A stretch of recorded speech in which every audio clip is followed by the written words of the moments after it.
Name of the topic is domestic aggregates and national aggregates. So, what do you mean by domestic aggregate and what do you mean by national aggregate? That I am going to explain you. Domestic aggregates means if the definition comes GDP at MP, because इसमें word बीच में domestic है, gross domestic product at market price. NDP at FC, net domestic product at factor cost. This is basically called domestic aggregates. National aggregate जिसमें बीच में word national आता है, like national income NNP at FC, net national product at factor cost, gross national product at market price. Any of the definition can come to you in exam for 1 mark. Either they can ask you the definition of any domestic aggregate. For example, they can ask the definition of GDP at MP. They can ask the definition of national aggregate GNP at MP. So how you will define? You just need to learn one definition of domestic aggregate and one definition of national aggregate. You need to learn one definition of domestic aggregate and one definition of national aggregate. So I am starting first with the domestic aggregate. For example, in domestic aggregate, you get the definition of GDP at MP. And the full form of GDP at MP is gross domestic product at market price. What is GDP at MP? I have already told you कि जो भी हमारी economy में जो production होता है उस production की कितनी वैल्यू है, that value of production is basically called GDP at MP. हमने जब कॉन्सेप्ट करा था रियल जीडीपी और नॉमिनल जीडीपी का, तब भी हमने डिस्कस करा था कि अगर हमने 1000 यूनिट्स प्रोड्यूस करे हैं और एक यूनिट का प्राइस 5 रुपीज है, then 1000 into 5, that is 5000 is the market value of all final goods and services. So what is the definition of GDP? GDP is the market value of all final goods and services produced within the domestic territory of the country during a given year.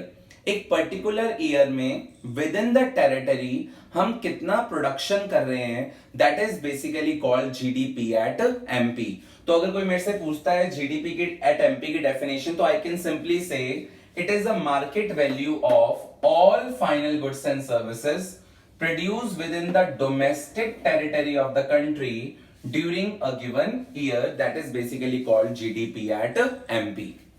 ठीक है ना? तो this is a definition of domestic aggregate in which we have discussed GDP at MP. अगर मान लो exam में domestic aggregates में ही अगर definition आ जाए एनडीपी एट एफसी की, किसकी डेफिनेशन आ जाए? एनडीपी एट एफसी की. हाउ डू वी अंडरस्टैंड कि ये डोमेस्टिक एग्रीगेट है? क्योंकि इसके बीच में देखो डोमेस्टिक वर्ड आ रहा है, net domestic product at factor cost. तो अगर आपने ये डेफिनेशन लर्न करी हुई है तो आपको ये डेफिनेशन भी लर्न होनी चाहिए. डेफिनेशन इज सेम, थोड़ा सा स्लाइटली सा डिफरेंस है, that I am explaining you. It is the market value of all final goods and services produced within the domestic territory of the country during a given year diminished by consumption of fixed capital. मतलब definition is same, सिर्फ in the last I have put it diminished by consumption of fixed capital. diminish मतलब minus करा हमने किससे? Depreciation से. क्योंकि देखो यहाँ पे हमें ग्रॉस निकालना था और यहाँ पे हमने नेट निकालना है, इसलिए I have used the word diminished by consumption of fixed capital. DD same है, पीपी सेम है, मार्केट प्राइस की जगह यहाँ पे फैक्टर कॉस्ट है. तो diminished by consumption of fix capital, and factor cost का फॉर्मूला होता है MP minus net indirect tax, that's why, and net indirect tax. तो देखो डेफिनेशन क्या बनी, सेम डेफिनेशन है. It is a market value of all final goods and services produced within the domestic territory of the country during a given year diminished by consumption of fixed capital and net indirect tax. So अगर तुम्हें definition GDP at MP की याद है तो you can also learn the definition of NDP at FC. General term से meaning क्या है कि हमारी within the domestic territory हम कितनी वैल्यू ऑफ गुड्स का प्रोडक्शन कर पा रहे हैं, that is called GDP at MP. जब उसमें से हम डेप्रिसिएशन को माइनस कर देते हैं एंड नेट इनडायरेक्ट टैक्स को भी माइनस कर देते हैं, we get the definition of NDP at FC. तो I hope you understood. Even if you have any doubt in domestic aggregate, you can mention in the comment box. Now we will understand what is national aggregate. National aggregate, as I've already told you, like the definition of GNP at MP, that is called gross national product at market price, net national product at factor cost. What is the difference between domestic and national? I have already told you national is equal to domestic plus net factor income from abroad. ठीक है, and when I talk about the net factor income from abroad, it means basically I am talking about the contribution of the residents of the country.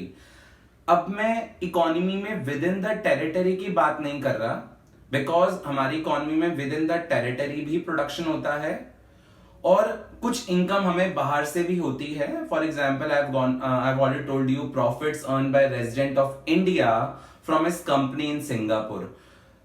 Company Singapore में चल रही है, ठीक है, लेकिन वो रेजिडेंट इंडिया का है, तो profit will come to India and it is called net factor income from abroad, है ना. तो basically I want to tell you that कि जो हम नेशनल एग्रीगेट्स की बात करते हैं, तो मैं डोमेस्टिक टेरिटरी के प्रोडक्शन की बात नहीं करता, मैं इकोनॉमिक प्रोडक्शन की बात करता हूं, जो कंट्रीब्यूशन हमारे रेजिडेंट्स का है टुवर्ड्स इकोनॉमिक प्रोडक्शन. ठीक है ना. तो जो भी हमारे रेजिडेंट्स का कंट्रीब्यूशन है towards economic production, that will added in the national part. So when the definition of national aggregate will come, for example the definition of GNP at MP will come. तो GNP at MP की definition होती है, it is a value of contribution of residents of the country towards economic production. मैं domestic production नहीं बोल रहा, मैं economic production की बात कर रहा हूं. हमारे रेजिडेंट्स का कितना कंट्रीब्यूशन है towards economic production, that is basically called GNP at MP. ठीक है ना. And I hope you understood the concept कि रेजिडेंट्स की बात हो रही है, क्योंकि जब हम बात करते हैं for example salary received by Indians working in American embassy in India, इसको हम डोमेस्टिक इनकम में इंक्लूड नहीं करते क्योंकि एम्बेसी अमेरिका की है. ठीक है ना. लेकिन when I talk about the national, तो सैलरी किसको मिल रही है? इंडियंस को मिल रही है ना. तो it is the net factor income from abroad. तो हमारे रेजिडेंट्स का कितना कंट्रीब्यूशन है towards economic production, that is basically called GNP at MP. तो I am repeating the definition. It is the value of contribution of all the residents of the country towards economic production is called GNP at MP. लेकिन अगर मान लो definition हमें NNP at FC की आती है, यहां पे डेफिनेशन थी GNP at MP की और यहां पे डेफिनेशन है NNP at FC की, तो डेफिनेशन रिमेन्स सेम. साथ में क्या ऐड हो जाएगा? It is the value of contribution of residents of the country towards economic production during a given year diminished by consumption of fixed capital and net indirect tax. हमने minus क्यों करा consumption of fix capital and net indirect tax? क्योंकि we need to calculate net part, जबकि यहाँ पे gross था. Why we deduct net indirect tax? क्योंकि here we have to calculate factor cost. So जो हमारे रेजिडेंट्स का कंट्रीब्यूशन होता है towards economic production, that is basically called NNP at FC. एक डेफिनेशन और गिवन है तुम्हारी संदीप गर्ग में बुक्स में, and the definition is net national product at factor cost. It refers to the net money value of all final goods and services produced by the normal residents of the country during a given year. इन्होंने domestic territory की बात नहीं करी, इन्होंने ये बताया कि हम जो भी प्रोडक्शन कर रहे हैं उसकी net value. Why we are calculating the net value? Because we have to calculate net part.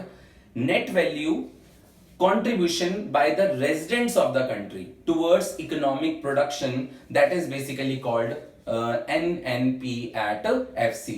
तो देखो फर्क क्या है डोमेस्टिक और नेशनल में. डोमेस्टिक में हम विद इन द टेरिटरी बात करते थे और डोमेस्टिक प्रोडक्शन की बात करते थे, लेकिन जब हम बात करते हैं नेशनल एग्रीगेट्स की, तो हम कंट्रीब्यूशन देखते हैं रेजिडेंट्स का टुवर्ड्स इकोनॉमिक प्रोडक्शन, बिकॉज हमारे काफी सारे इंडियन कंपनीज बाहर भी ऑपरेट कर रही हैं और बाहर की कंपनी इंडिया में भी ऑपरेट कर रही हैं, तो प्रॉफिट आ भी रहा है, प्रॉफिट जा भी रहा है. हमें कंट्रीब्यूशन से ऐड करना है अपने रेजिडेंट्स का, तो दैट्स व्हाई नेशनल एग्रीगेट्स में we talk about the contribution of residents of the country. ठीक है ना? I hope you understood. Even if you have any doubt in the domestic aggregate, in the national aggregate, you can mention in the comment box. Name of the topic is depreciation and capital loss. When I talk about the depreciation and the capital loss, generally depreciation and capital asset means fall in the value of the fixed assets. जब fixed assets की value fall हो जाती है, ठीक है ना, तो basically अब depreciation में और capital loss में difference क्या है, that we have to understand. When I talk about the depreciation is a ongoing process in the production unit when there is fall in the value of fixed asset. ठीक है, try to understand the definition very carefully. Depreciation means when there is fall in the value of fixed assets due to normal wear and tear and expected obsolescence. That is, it means जब हम उसको use करते हैं, normal wear and tier, जब उसको हम use करते हैं तो उस फिक्स एसेट्स की वैल्यू क्या हो जाती है, कम हो जाती है। या ये भी कह सकते हैं देखते देखते time to time with the passage of time उसकी वैल्यू जो है वो कम होती रहती है। That is basically called depreciation. That is basically called depreciation. तो डेप्रिसिएशन की अगर मुझसे कोई डेफिनेशन पूछता है तो मैं बता सकता हूं, depreciation refers to fall in the value of, generally we write the fixed assets, it refers to fall in the value of fixed assets due to normal wear and tear, मतलब उसके use करने से, with the passage of time, जैसे जैसे time बढ़ता रहता है, machine को हमने परचेज करा, अब धीरे धीरे मशीन हम यूज कर रहे हैं, टाइम बढ़ता जा रहा है, या हम नहीं भी यूज कर रहे, टाइम बीतता जा रहा है, ठीक है ना, तो उसकी वैल्यू क्या होती जाती है, कम होती जाती है। And expected obsolescence, obsolescence word derived from the obsolete, मतलब वो धीरे धीरे उसकी वैल्यू कम होती जाती है। It means देखते देखते उस प्रोडक्ट की वैल्यू क्या हो जाती है, कम हो जाती है। That is basically called depreciation. That is basically called depreciation. याद करो, हमने डेप्रिसिएशन का एक नाम पढ़ा था, कंजम्पशन ऑफ फिक्स कैपिटल, कि फिक्स कैपिटल का कितना पार्ट यूज हो गया due to normal wear and tear. Depreciation का हमने एक फॉर्मूला भी पढ़ा था, expected life of fixed assets, sorry expected value of the fixed assets divided by its expected life. Value of the fixed assets divided by its expected life, मतलब जैसे जैसे time period बढ़ता रहेगा वैल्यू ऑफ मशीन क्या होती रहती है, कम होती रहती है। तो डेप्रिसिएशन कभी भी एकदम से नहीं होती, वो टाइम टू टाइम धीरे धीरे उस प्रोडक्ट की वैल्यू क्या होती रहती है, कम होती रहती है due to normal wear and tear. That is basically called depreciation. So you should know the meaning of depreciation.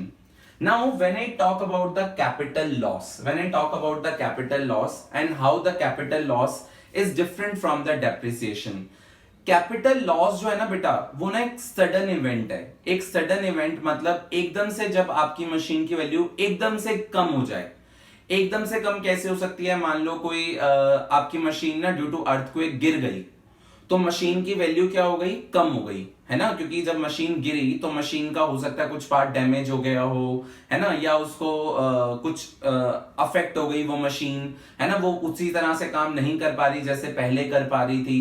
इसको हम डेप्रिसिएशन नहीं कहेंगे बेटा, इसको हम कैपिटल लॉस कहेंगे, क्योंकि ये सडनली हुआ ड्यू टू सम एक्ट, है ना, और ये एक्सपेक्टेड नहीं था, ये अनएक्सपेक्टेड था, एकदम से हो गया, है ना। तो ये it's not expected obsolescence, it's an unexpected obsolescence, and this unexpected obsolescence ideal due to some unforeseen factors like war हो गई, थेफ्ट हो गई, चोरी हो गई मशीन, है ना, और या फिर कुछ नेचुरल कैलेमिटी, फ्लड आ गया, अर्थक्वेक आ गया तो मशीन खराब हो गई, है ना, या मशीन गिर गई तो मशीन की वैल्यू एकदम से कम हो गई। That is basically called capital loss, है ना। मान लो एक बिजनेस चल रहा था अच्छा, लेकिन क्या हुआ, एकदम से उस बिजनेस में आग लग गई, फायर लग गई, तो ऑब्वियस सी बात है, तो जो मशीन्स थी, आग तो बुझ गई लेकिन मशीन्स की वैल्यू क्या हो गई, कम हो गई, बिकॉज वो अफेक्ट हो गई उसकी वजह से। अब इसको हम डेप्रिसिएशन नहीं कहेंगे, इसको हम कैपिटल लॉस कहेंगे। अब सुनना ध्यान से, डिफरेंट डेप्रिसिएशन और कैपिटल लॉस में क्या होता है।